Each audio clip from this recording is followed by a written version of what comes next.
Thank you so much.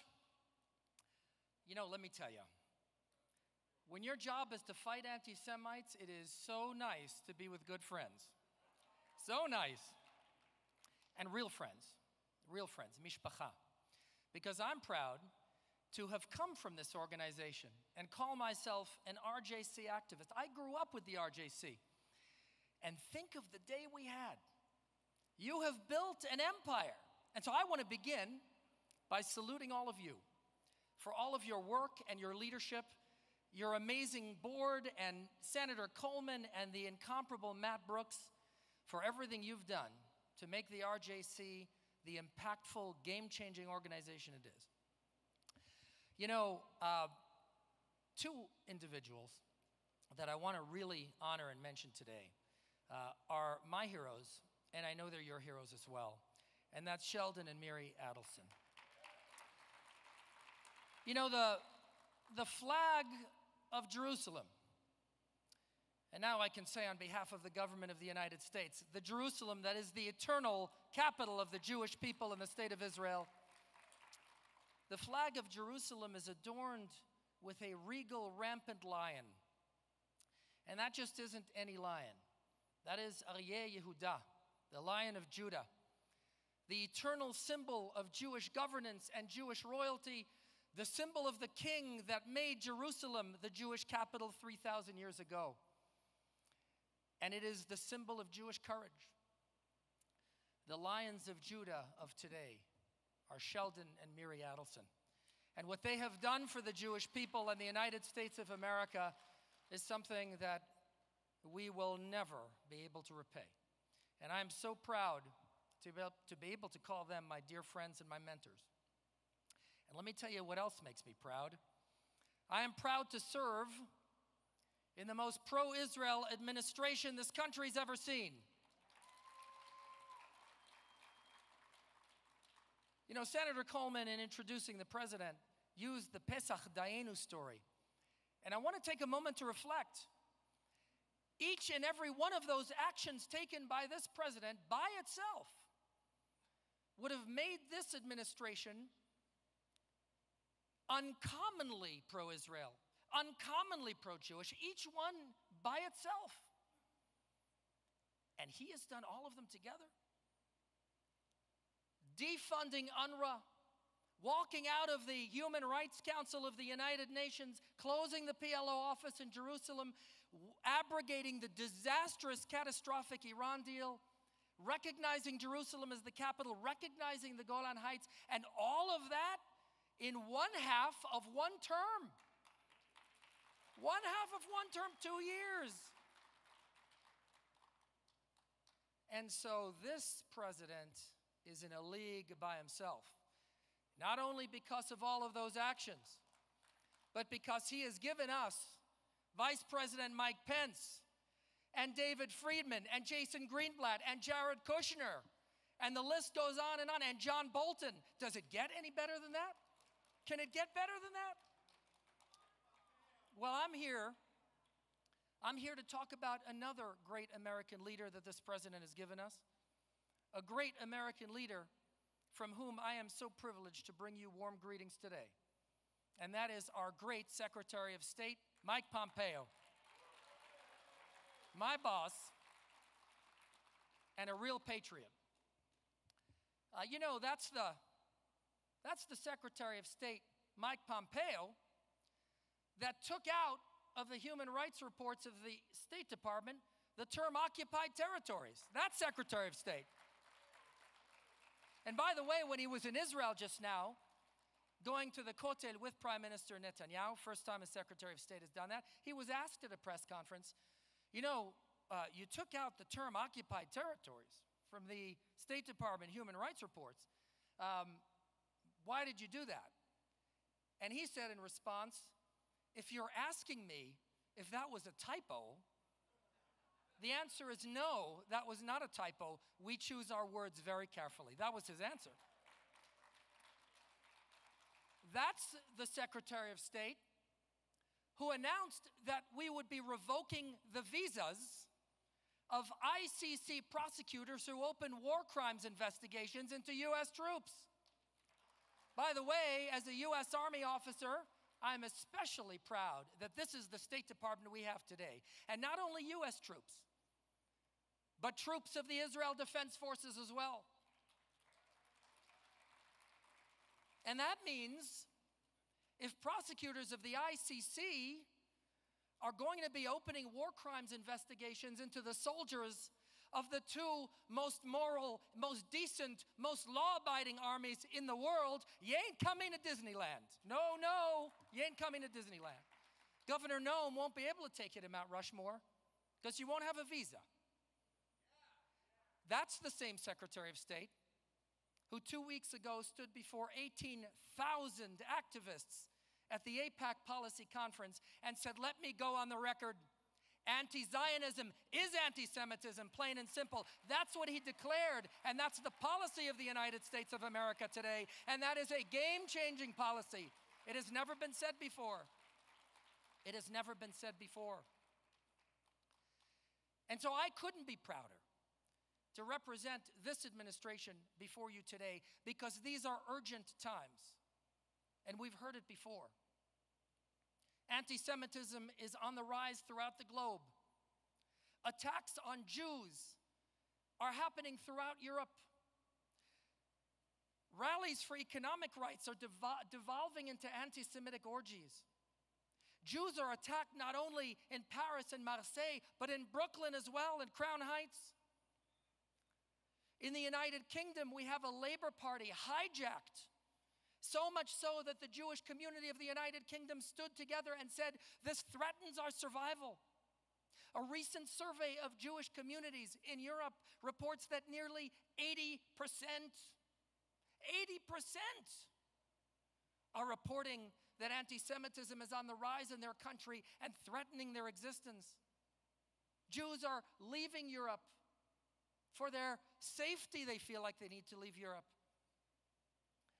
There are statements by world leaders that call us insidious outsiders, that undermine their culture and their heritage. All of this is happening in the world today. And how proud we can be that in this turbulent, broken world, the United States of America unequivocally stands with the Jewish people in the state of Israel and says, we will not stand idly by.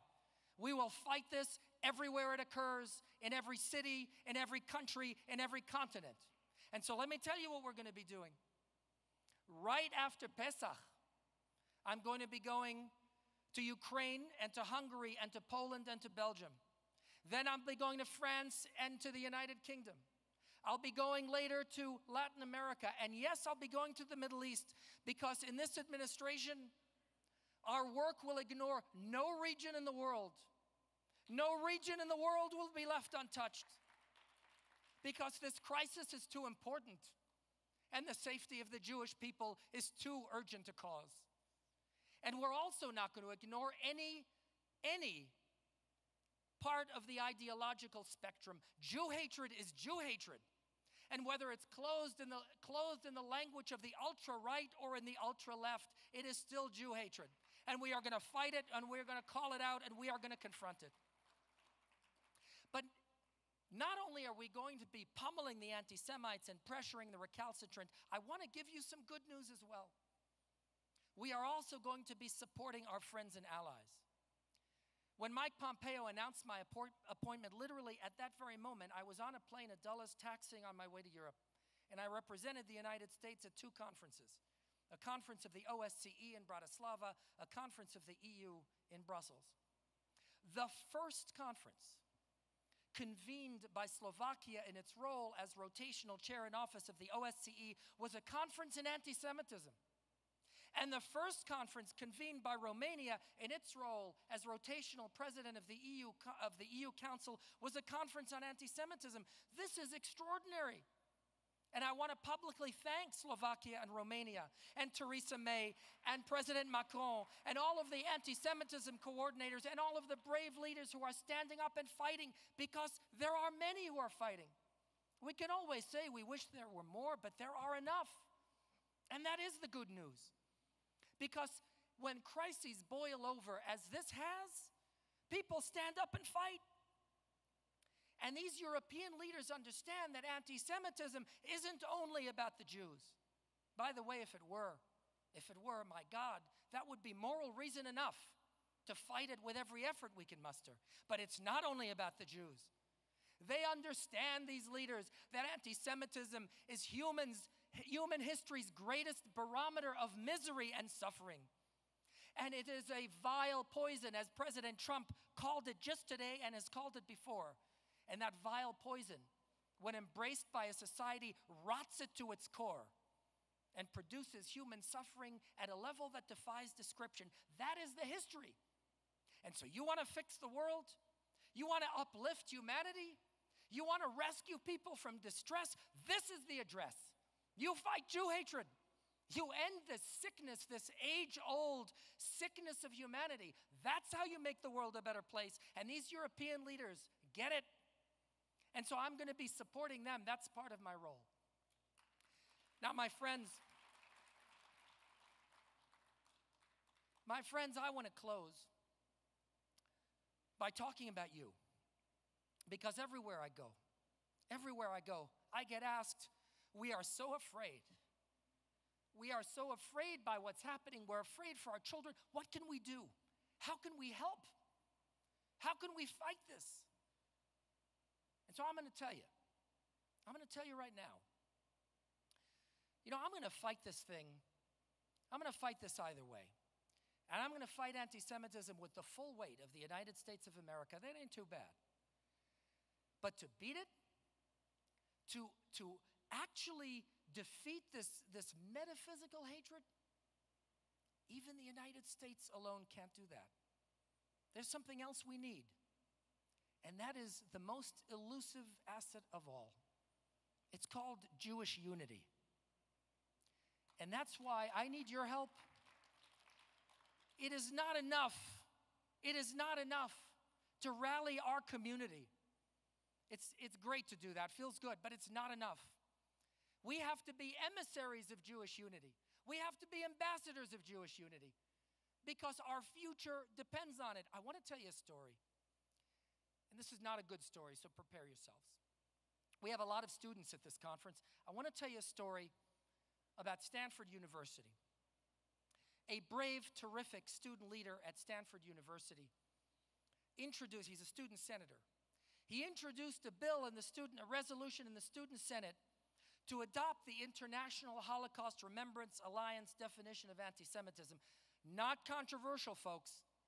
Let me tell you, the OSCE, the largest multilateral organization on earth, voted 56-1 to adopt this definition of anti-Semitism. Not controversial. And so this great leader, Matt, introduced this at Stanford University. And he had support because it's not controversial. But before the vote, Jewish groups came forward and said, we don't support this and neither should you because we are part of the privileged problem. We should be focused on oppressed minorities, not the privileged. And so you shouldn't support this. And Matt lost all the support he had. And so he pulled the bill because he didn't want an electoral defeat. Well, things got so bad in the intervening 2 months at Stanford. And when I say bad, I mean bad. A student leader said Jews are running the campus, and a visiting lecturer of the university minimized the Holocaust in a lecture to students. So the Jewish community said, we had enough. Enough is enough. This has to stop. And so Matt said, now's my chance. Now's my chance to get this passed. And he reintroduced it. This is fresh news. 3 weeks ago, he was texting me updates. And so he introduces, this time, pledges of support from 100% of the Student Senate. Until Jewish groups came forward and they said, we get it. Anti-Semitism is a problem. We'll withdraw our opposition on one condition. You take out the Israel stuff. Take it all out. If it doesn't mention Israel, we'll support it. And so Matt faced a choice. By the way, it's the same choice faced by some members of Congress a few weeks ago. Do you walk away and not get anything, or do you water down what you have and get something? I'm not going to pass judgment on what the right answer is, but Matt decided to water it down so he could at least get something.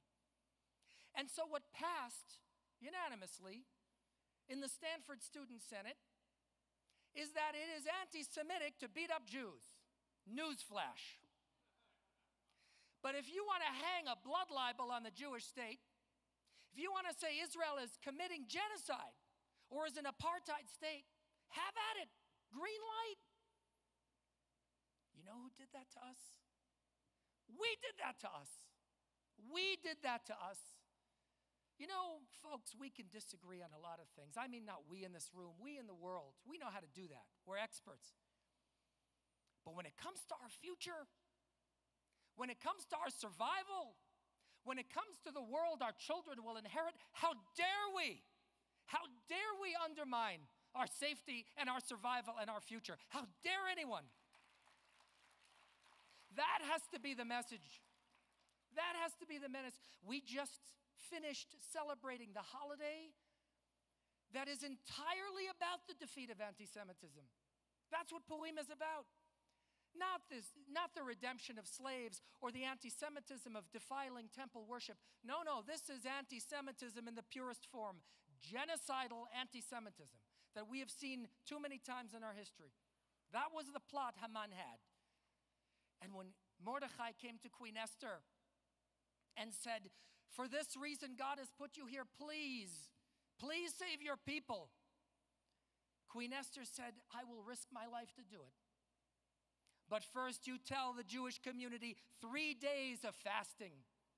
3 days of fasting and mourning and sackcloth and ash. And then I'll go to the king." And the rabbi said, "Why? Why 3 days of fasting?" The answer is because Queen Esther understood that without Jewish unity, we're lost. We're lost. But with Jewish unity, when we stand together shoulder to shoulder, and that's what it means to fast and mourn, to take collective responsibility for our condition, when that happens, there is nothing we can't do. There is no challenge we can't overcome. Even the imperial decree that was signed and sealed and delivered and the wheels of genocide turning, even that could be undone. If we only stand together, if we only fight together, if we only love each other and work together for that better future. And so, my friends, I close with this.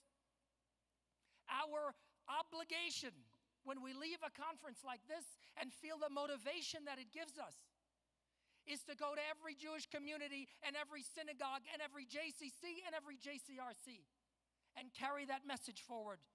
That when it comes to our survival, we stand together, ish echad belev echad, as we were at Mount Sinai. And then, if we can do that, we will make together tikkun olam b'malchut Shaddai and build that better world that our children, that our grandchildren so richly deserve. Thank you so very much. Thank you for all that you do. And God bless the United States of America and the state of Israel.